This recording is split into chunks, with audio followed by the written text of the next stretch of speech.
jurisprudência integram. Nós não compartilhamos desse ponto de vista.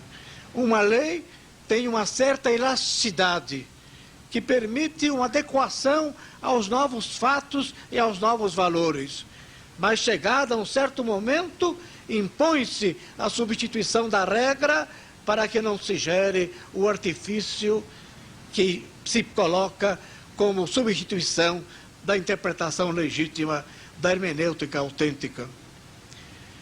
Então há que recordar aqui uma frase que me parece essencial, uma frase e um ensinamento de Hegel: toda época é oportuna para legislar, desde que se tenha consciência do tempo. E nós procuramos, nós os que tivemos a incumbência de elaborar este código, procuramos ter consciência de nossa época, levando em consideração uma série de fatores para o trato humano. Para uma sociedade em mudança, é indispensável recorrer àquilo que eu costumo chamar, na minha concepção filosófica jurídica, de modelos abertos e não de modelos cerrados. Eu posso usar modelos cerrados, posso e devo usar modelos cerrados, pré-determinados, no campo do direito penal, onde deve haver um predomínio da tipicidade do delito e da tipicidade da norma. Eu devo e posso e devo usar os modelos cerrados em matéria de direito tributário, onde somente é exigível aquele tributo que esteja claramente definido. Mas essa tipicidade é incompatível com a vida civil, com o direito civil em sua amplitude, onde muitas vezes nós somos levados a preferir modelos abertos que permitam a hermenêutica declarar-lhe o seu rigoroso significado. De maneira que o código surge com a ideia de deixar muito a cuidado da doutrina e muito a cuidado da jurisprudência, que virá a dar conteúdo vivo às normas na sua expressão formal. O segundo princípio que dirigiu a feitura de nosso trabalho foi o princípio da socialidade. Nós costumamos reclamar a toda hora e a todo instante a socialização do direito, que hoje é um artigo, quase que um preâmbulo de todo o direito contratual, de todo o direito contratual. Da mesma forma, esse princípio de socialidade nos leva a apreciar a responsabilidade civil de uma forma diferente. Nós não nos perdemos, porém, numa distinção, numa discussão cerebrina e muitas vezes de difícil solução entre responsabilidade subjetiva ou responsabilidade objetiva.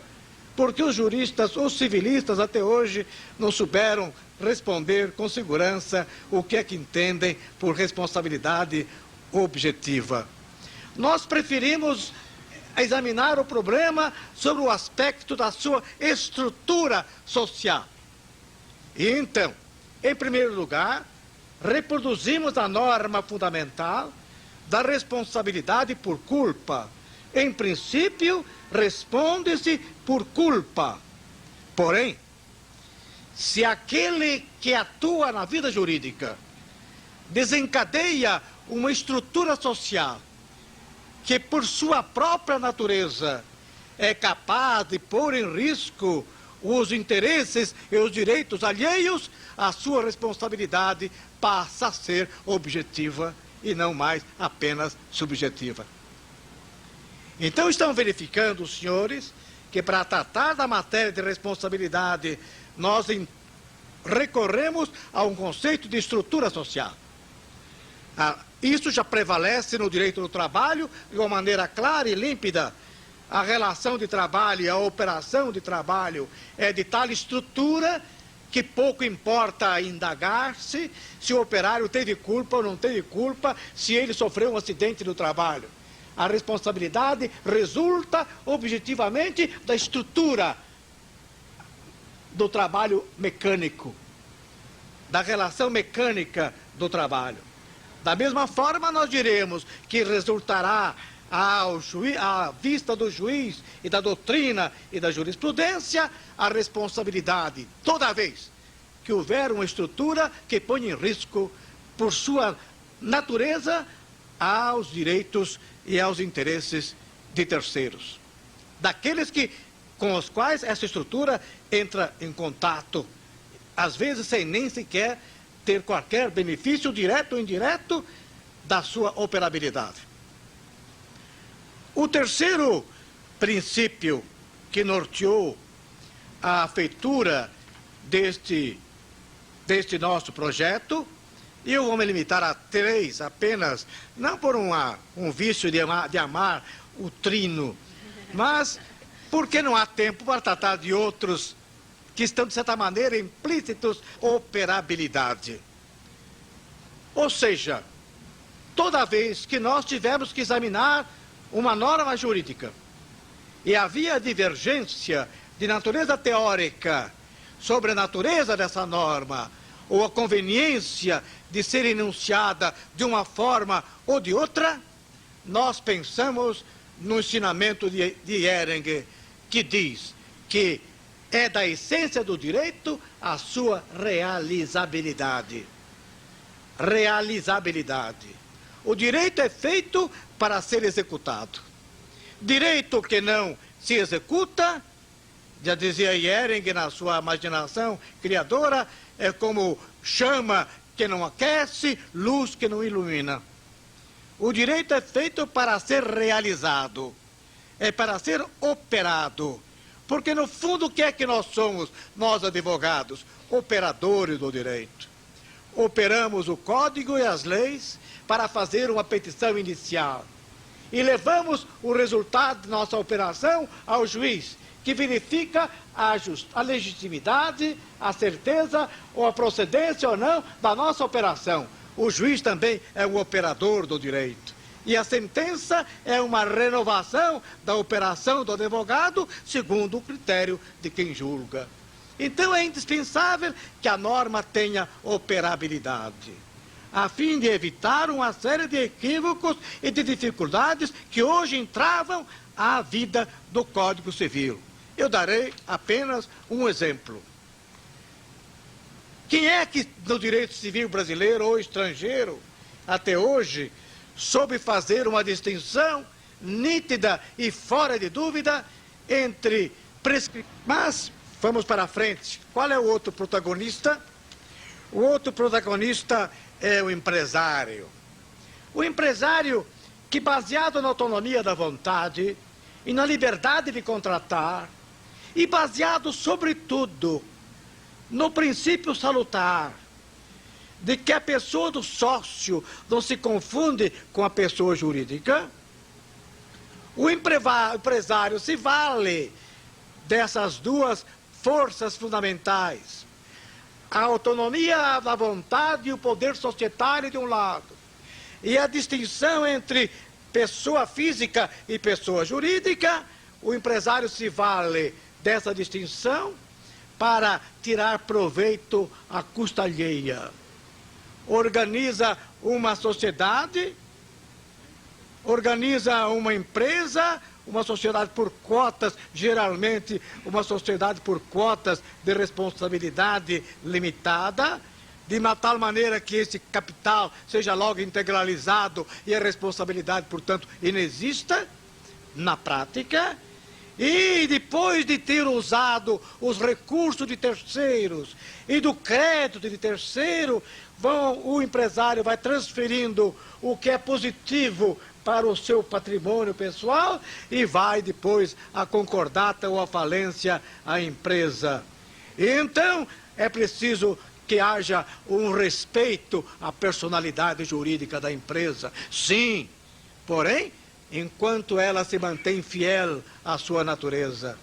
Se ao contrário existe um desvio de seu objetivo fundamental, se a pessoa jurídica é desrespeitada para servir como instrumento de fins ilícitos, nesse caso, a responsabilidade é solidária.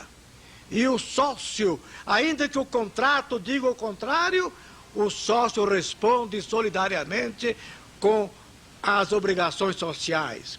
Aquilo que já existe no plano das sociedades de natureza financeira e bancária é estendido para todos os tipos de empresa. Então, o empresário deixa de ser o protagonista da aventura para ser o protagonista da responsabilidade social. É um dos protagonistas que nós encontramos pela frente. O terceiro protagonista é o marido. Apesar da lei chamada de proteção dos direitos da mulher casada, na realidade essa lei bem pouco protegeu. Avançou naturalmente porque a mulher deixou de ser relativamente incapaz. Porém, que o Código Civil não pretende salvar a família. A família repousa sobre valores éticos e valores de amor, de afeição e de dedicação, que nenhuma lei substitui nem supre. De maneira que, ao estabelecer a igualdade entre o marido e a mulher, nós temos um parágrafo que declara: havendo divergência, qualquer dos cônjuges poderá se dirigir ao juiz, desde que não se trate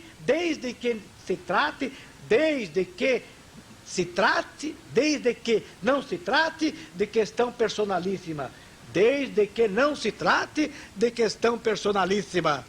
É evidente que ninguém pode ir ao juiz para submeter à apreciação do magistrado uma divergência no plano do amor e da afeição, mas sim a plena no plano da disciplina econômica e social.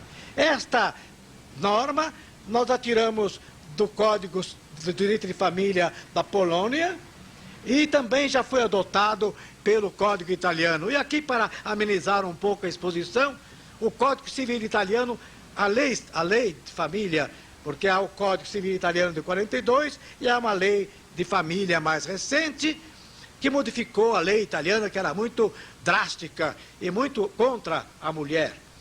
E, ao contrário, hoje já há uma abertura igual à nossa.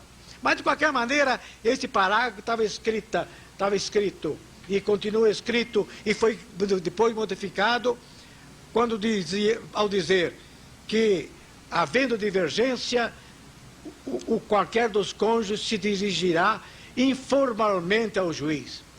E o italiano, que é muito brincalhão, acordou à noite um juiz para levar, já que era informalmente, era como se fosse habeas corpus. O juiz tinha que dar uma decisão informalmente, não na sua curul de magistrado, mas na sua própria casa, e acordaram de madrugada o juiz para que o juiz resolvesse uma pendência do casal.